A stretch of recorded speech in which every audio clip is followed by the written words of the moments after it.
Assalamualaikum warahmatullahi wabarakatuh. Kami dari kelompok 3 akan memaparkan sebuah ide peluang usaha dengan menggunakan analisis SWOT dan memaparkan juga resiko apa saja yang dapat terjadi pada peluang usaha kali ini.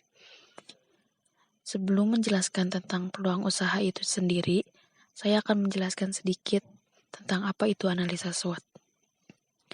SWOT adalah teknik menganalisis 4 aspek penting dalam organisasi bisnis. Dengan analisis SWOT ini bisa digunakan untuk menyusun strategi yang tepat pada bisnis Anda nantinya. Tahapan analisis SWOT.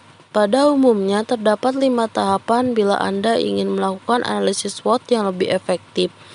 Adapun 5 tahapan ini antara lain: 1. Menentukan tujuan dari dibuatnya analisis SWOT. 2. Buatlah penjelasan secara umum tentang profil perusahaan, proses bisnis, dan kalangan mana saja yang menjadi target market perusahaan Anda. 3. Menetapkan 4 elemen SWOT, yakni opportunity, strength, weakness, dan threat. 4. Buat sesi prioritas, hal mana saja yang mesti diperbaiki pertama kali dari hasil SWOT-nya. 5. Merancang strategi dengan terperinci. Akan lebih baik lagi kalau strateginya dibuat secara kuantitatif memakai matriks SWOT.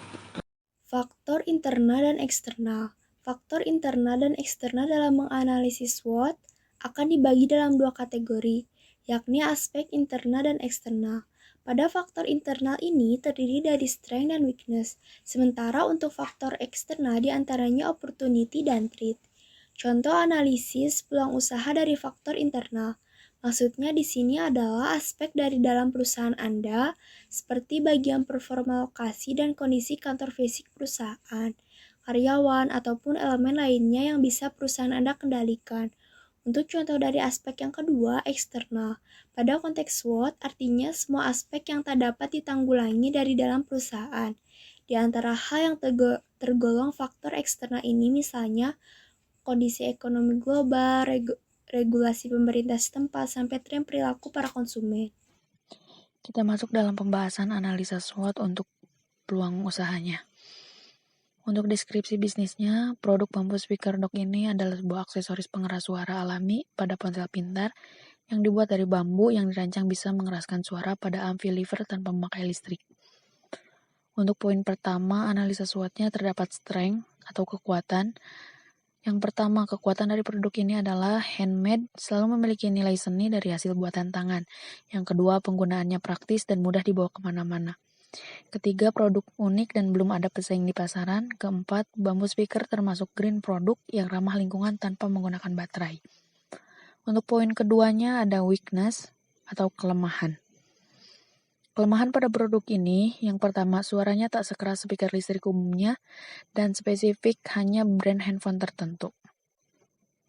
Poin ketiga ada opportunity atau peluang. Untuk peluang usaha ini, yang pertama adalah menjadi tren eco lifestyle bagi anak muda masa kini. Produk belum memiliki banyak pesaing dan tingginya penggunaan ponsel pintar di Indonesia. Poin terakhir yaitu threat atau ancaman.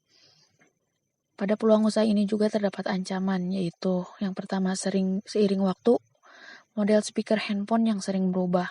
Kedua, terdapat ancaman imitasi pada produk dari pihak luar karena sulitnya untuk mendapatkan hak paten.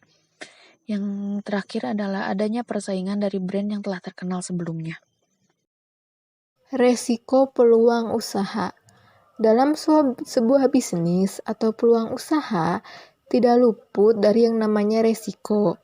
Berikut beberapa resiko yang mungkin muncul pada peluang usaha ini.